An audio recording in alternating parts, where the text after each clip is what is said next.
국민들의 성명서 낭독이 있겠습니다.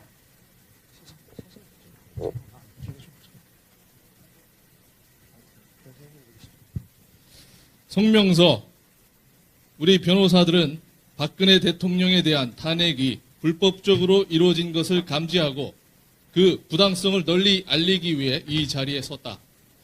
최초 몰락한 언론인 손석희가 가짜 태블릿 보도로 마치 박근혜 대통령이 일개 민간인에게 국정에 관한 통치권을 농락당한 것으로 각색함으로써 바야흐로 21세기판 마녀 사냥의 신호탄을 쏘아 올렸다.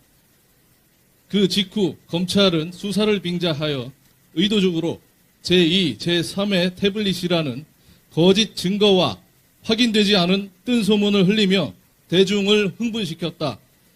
언론은 마치 사전에 각본이 짜여진 것처럼 폭발적인 가짜뉴스 생산에 불을 붙였다.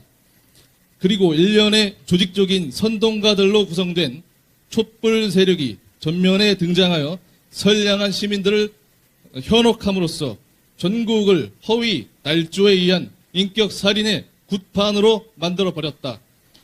국회는 협잡과 모략으로 대통령 탄핵소추 의결안을 통과시켰다.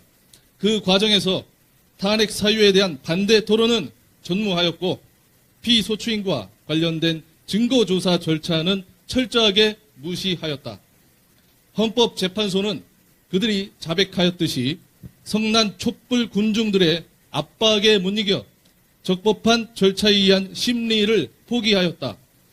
변변치 않은 증거자료조차 첨부되지 않은 사상 초유의 허술한 탄핵 소추안에 대하여 단 1인의 반대 의견도 제시하지 않은 채 공허한 선언으로 그칠 것으로 후세에 기록될 파면 결정을 내리고 말았다. 특검은 여당 추천이 없는 상태에서 오로지 반대파의 추천으로 구성되었고 실체가 없는 뇌물죄를 만들어내기 위하여 경제적 공동체와 묵시적 청탁이라는 초현실적인 개념을 창출하였다. 일개 민간인에게 죄를 인정하지 않으면 삼족을 멸한다. 이렇게 협박을 하고 고위 장관에게는 대통령이 시켰다고 진술해라. 그러면 끝난다.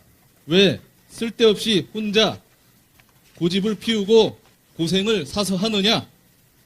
이런 식으로 위증을 교사하는 등 수사 절차상 있을 수 없는 불법을 저지른 정황이 속속 드러나고 있다. 법원은 선동된 촛불 대중을 앞세워 제멋대로 칼춤을 추는 검찰을 견제하기는커녕 판사들이 오히려 촛불과 일체가 되어 이미 날개가 잘려나간 대통령에게 징역 30년이라는 잔인무도한 살인자에게도 쉽사리 선고하지 않는 가혹한 형을 선고하였다.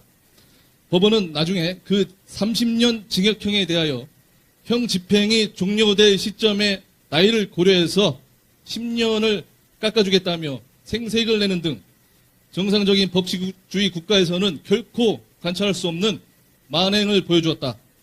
이처럼 지난 4년 전의 탄핵 난동은 단순히 박근혜 대통령 개인을 겨냥한 반대파들의 응징 차원을 넘어서 자유 대한민국의 국가 통치 시스템 전반을 무너뜨리기 위한 국채 탄핵이었다는 점이 백일하에 드러났다.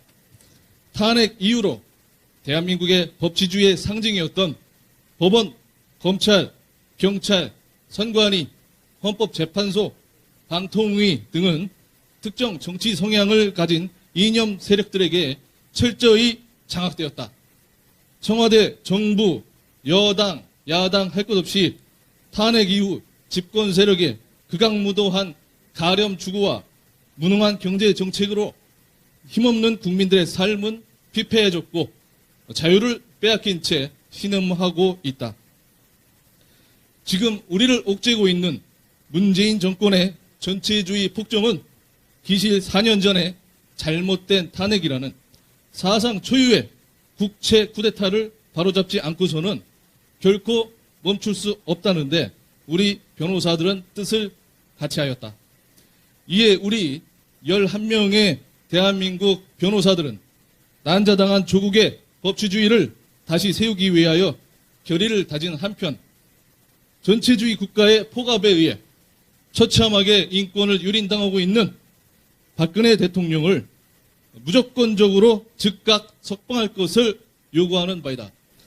이는 단지 법치를 수호하는 법률가들의 양심에 의한 것만이 아니라 빼앗긴 조국과 자유를 원상태로 되찾기 위한 우리 5천만 자유시민들의 간절한 호소를 담은 의지의 산물이라는 점을 당국은 명심해야 할 것이다. 2021년 6월 25일 건국전쟁 발발 71주년 순국 선열들의 다하지 못한 조국 통일의 염원을 담아서 변호사 이동환, 변호사 현성삼, 변호사 유정화, 변호사 최명섭, 변호사 도태우, 변호사 김기수, 변호사 김사일, 변호사 이문재, 변호사 권오현, 변호사 문수정, 변호사 구주와 이상입니다. 네.